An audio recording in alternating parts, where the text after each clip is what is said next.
देश और दुनिया के इस खास बुलेटिन में मैं हूं आपके साथ संध्या। आइए जानते हैं देश और दुनिया की बड़ी खबरों को। देश में आज से शुरू हुआ कोरोना वैक्सीन का ड्राई रन, दिल्ली से लेकर जम्मू कश्मीर तक। देश के हर राज्य में आज से यानी 2 जनवरी से कोरोना वैक्सीन का ड्राई रन शुरू हो गया है। ये ड्राई रन देश के हर राज्यों में दो प्रमुख शहरों में किया जा रहा है। स्वास्थ्य और परिवार कल्याण मंत्रालय ने कहा है कि आज कोविड-19 वैक्सीन के ड्राई रन सभी राज्यों और केंद्र शासित प्रदेशों में 259 स्थलों पर 116 जिलों में हो रहे हैं। केंद्र स्वास्थ्य मंत्री डॉक्टर हर्षवर्धन ने हर राज्यों में शुरू होने वाले ड्राई रन को लेकर समीक्षा बैठक भी की है, जिसमें हर मुद्दों पर बात की गई है। सरकार की ओर से इसके लिए टीमों का गठन कर लिया गया है। ड्राई रन को लेकर तैयारियां अब फाइनल राउंड में है। एलपीजी सिलेंडर की बुकिंग अब केवल एक मिस्ड कॉल देकर करा सकेंगे ग्राहक। इंडियन ऑयल के इंडियन गैस के ग्राहक अब एलपीजी सिलेंडर भराने को लेकर बुकिंग महज एक मिस्ड कॉल देकर करा सकते हैं। इंडियन ऑयल के शुक्रवार को जारी आधिकारिक बयान के अनुसार उसके एलपीजी ग्राहक सिलेंडर भराने को लेकर देश में कहीं से भी एक मिस्ड कॉल नंबर 8454955555 का उपयोग कर सकते हैं। इस सुविधा से ग्राहकों को बुकिंग के लिए कॉल करने में जो समय लगता था उसकी बचत होगी। वे केवल मिस्ड कॉल कर बुकिंग करा सकेंगे। साथ ही ग्राहकों को कॉल के लिए कोई शुल्क नहीं लगेगा, जबकि मौजूदा interactive voice response system call व्यवस्था में कॉल की सामान्य दरें लगती है। प्रधानमंत्री मोदी ने आईआईएम संबलपुर के नए परिसर की रखी आधारशिला, छात्रों को दिया लोकल को ग्लोबल का मंत्र। 2 जनवरी प्रधानमंत्री नरेंद्र मोदी ने शनिवार को राज्य के संबलपुर स्थित भारतीय प्रबंधन संस्थान की स्थायी परिसर की आधारशिला रखी। वीडियो कॉन्फ्रेंसिंग के माध्यम से आयोजित इस समारोह में ओडिशा के राज्यपाल गणेशी लाल, मुख्यमंत्री नवीन पटनायक, केंद्रीय शिक्षा मंत्री रमेश पोखरियाल निशंक, केंद्रीय पेट्रोलियम एवं प्राकृतिक गैस मंत्री धर्मेंद्र प्रधान और केंद्रीय पशुपालन राज्य मंत्री प्रताप चंद्र सारंगी भी शामिल हुए।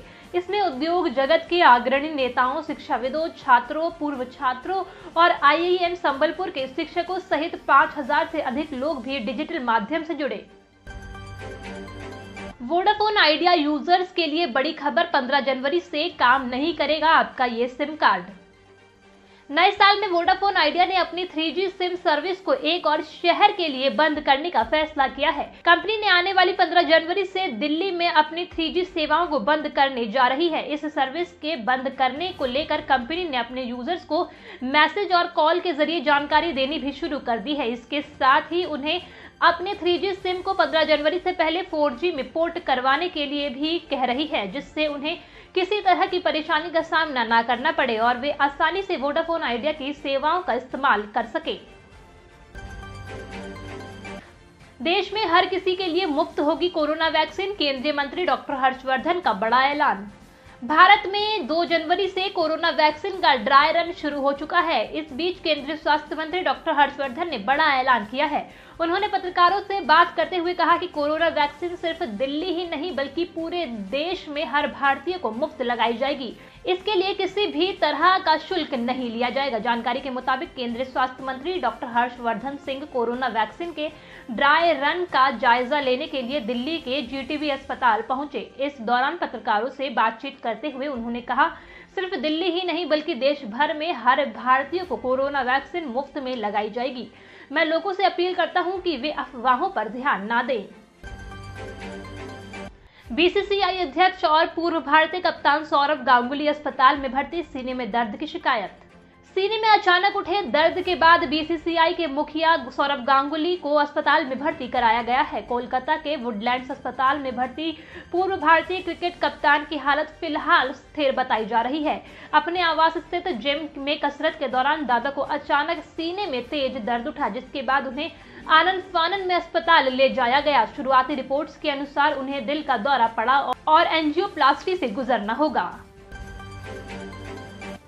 नहीं रहे कांग्रेस के वरिष्ठ नेता और पूर्व केंद्रीय मंत्री बूटा सिंह, 8 बार चुने गए लोकसभा सदस्य। दलितों के मसीहा कहे जाने वाले पूर्व केंद्रीय मंत्री और कांग्रेस के वरिष्ठ नेता सरदार बूटा सिंह का शनिवार को निधन हो गया। 86 वर्षीय बूटा सिंह लंबे समय से बीमार थे।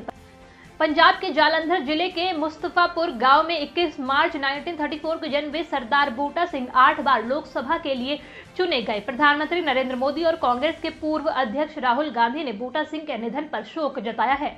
नेहरू गांधी परिवार के विश्वास पात्र रहे सरदार बूटा सिंह ने भारतीय सरकार में केंद्रीय गृह मंत्री, कृषि मंत्री, रेल मंत्री, खेल मंत्री और अन्य कार्यभार के अलावा बिहार के राज्यपाल और राष्ट्रीय अनुसूचित जाति आयोग के अध्यक्ष के रूप में महत्वपूर्ण विभागों का संचालन किया। कांग्रेस पार्टी के वरिष्ठ दलित नेता सरदार बूटा सिंह को दलितों का मसीहा कहा जाता था। जब कांग्रेस आपसी कलह और राष्ट्रीय राजनीति में जीवित रहने के लिए जूझ रही है, ऐसे में पार्टी के सबसे बड़े दलित नेता सरदार बूटा सिंह का जाना पार्टी के लिए एक बड़ी क्षति है। हिंदू देश विरोधी नहीं हो सकते, भागवत के बयान पर ओवैसी का पलटवार, पूछा गोडसे के बारे में क्या कहेंगे। राष्ट्रीय स्वयंसेवक संघ के प्रमुख मोहन भागवत ने दिल्ली में एक किताब का विमोचन करते हुए एक बात कही जिस पर विपक्ष के नेताओं ने भागवत को आड़े हाथ लेना शुरू कर दिया है। मोहन भागवत ने कहा कि हिंदू कभी भारत विरोधी नहीं हो सकता। भागवत ने राष्ट्रपति महात्मा गांधी का उदाहरण देते हुए कहा, बापू ने खुद माना कि उनमें देशभक्ति की भावना धर्म से ही जागी थी। भागवत ने यह तक कहा कि चाहे जो भी परिस्थिति हो, हिंदू कभी देशद्रोही नहीं हो सकता। भागवत की इस बात पर असदुद्दीन ओवैसी ने पलटवार किया है। ओवैसी ने लिखा कि क्या भागवत जवाब देंगे कि वे बापू के हत्यारे गोडसे के बारे में क्या बोलेंगे। उन्होंने आगे कहा कि ये केवल आरएसएस की जाहिल विचारधारा में ही है कि केवल एक धर्म के अनुयायियों को देशभक्ति के प्रमाण पत्र जारी किए जाते हैं, जबकि दूसरों को अपना पूरा जीवन यह बताने में निकल जाता है कि उन्हें यहाँ रहने का अधिकार है और वे अपने आप को भारतीय कह सकते हैं। दिल्ली एनसीआर में हल्की बारिश ने बढ़ाई ठंड, शीतलहर से ठिठुरे लोग। दिल्ली एनसीआर के कई इलाकों में आज सुबह से हल्की बारिश हो रही है, जिसने मौसम को और ठंडा कर दिया है। शीतलहर और कोहरे से परेशान लोगों के लिए बारिश ने और मुसीबत बढ़ा दी है।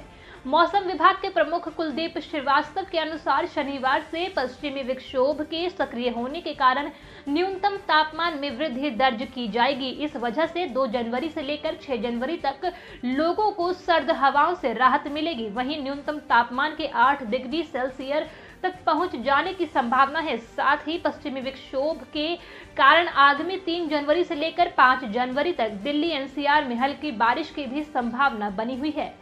इससे हल्की ठंड बढ़ेगी, वहीं पहाड़ों पर बर्फबारी का दौर भी बनेगा।